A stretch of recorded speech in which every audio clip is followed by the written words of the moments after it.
കേരളത്തെ ബാധിക്കുന്ന നിലയിൽ അമേരിക്കൻ പ്രസിഡന്റ് ട്രംപിൻ്റെ ചുങ്കനയം എത്തിക്കഴിഞ്ഞു എന്നാണിപ്പോൾ പ്രായോഗികമായിട്ട് മനസ്സിലാക്കാൻ സാധിച്ച കാര്യം. ഇന്ത്യൻ ഉൽപ്പന്നങ്ങൾക്ക്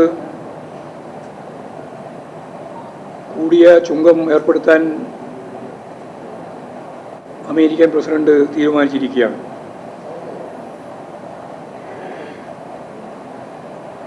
ഈ നിലപാടിനെതിരായി ഒരു സമീപനം സ്വീകരിക്കാൻ കേന്ദ്ര ഗവൺമെൻറ്റിന് അമേരിക്കക്ക് കീഴടങ്ങിയ നിലപാടിൻ്റെ ഭാഗമായിട്ട് സാധിക്കുന്നില്ല എന്ന് പറഞ്ഞ നാടിൻ്റെ താല്പര്യം സംരക്ഷിക്കുന്നതിന് വേണ്ടി ഇന്ത്യൻ പ്രധാനമന്ത്രിക്കോ ഇന്ത്യൻ ഭരണ സംവിധാനത്തിനോ അമേരിക്കയ്ക്ക് മുമ്പിൽ പറയാൻ ധൈര്യമില്ല എന്നുള്ളതാണ് നമ്മുടെ മുമ്പിലുള്ള ചിത്രം. ഇത് കേരളത്തെ വലിയ രീതിയിൽ ബാധിക്കാൻ പോവുകയാണ്. കേരളത്തിൽ നിന്ന് 1000 കോടി രൂപയുടെ സമുദ്രോൽപ്പന്നങ്ങൾ വർഷം തോറും അമേരിക്കയിൽ എത്തുന്നുണ്ട്. ഇതിൽ പലതിനും യഥാർത്ഥത്തിൽ തീരുവയില്ല.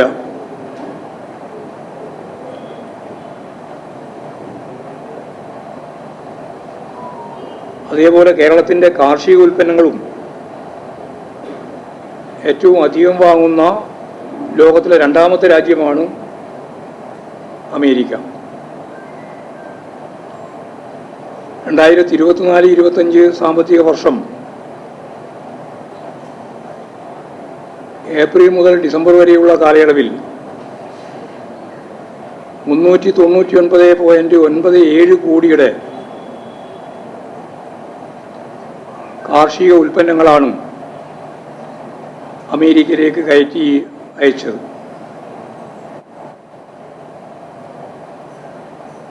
ഇതിന് അമേരിക്ക ചുമത്തുന്ന ശരാശരി ഇറക്കുമതി ചുങ്കം 5.5%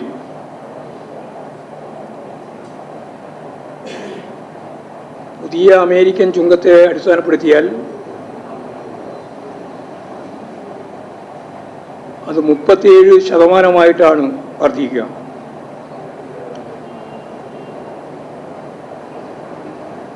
അതിൻ്റെ അർത്ഥം അമേരിക്കയിലേക്കുള്ള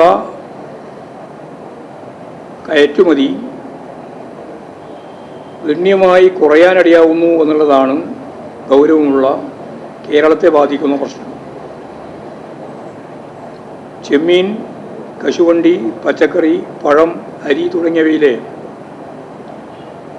ഏതാണ്ട് 500 കോടി രൂപയുടെ കയറ്റുമതി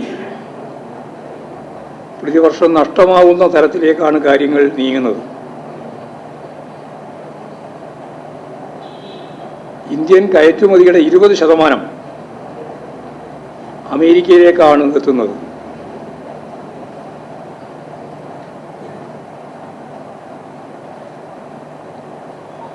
%100 ഇറക്കുമതി ചുങ്കം ഏർപ്പെടുത്തുമെന്ന അമേരിക്കൻ നയം കനത്ത ആഘാതമായിരിക്കും കേരളത്തെ സംബന്ധിച്ചിടത്തോളം സൃഷ്ടിക്കുക. ഇത് മാധ്യമങ്ങൾ ഉൾപ്പെടെ വളരെ ഗൗരവത്തിലെടുക്കേണ്ടുന്ന ഒരു പ്രശ്നമാണ്. കാരണം ഗവൺമെൻറ് ഇതിനെതിരായിട്ടൊന്നും പറയാൻ തയ്യാറില്ല. ഭരണവർഗ പാർട്ടികൾക്കും ഇതിലൊരു താല്പര്യമില്ല. ഇതാണ് നമ്മുടെ മുമ്പിലുള്ള സ്ഥിതി.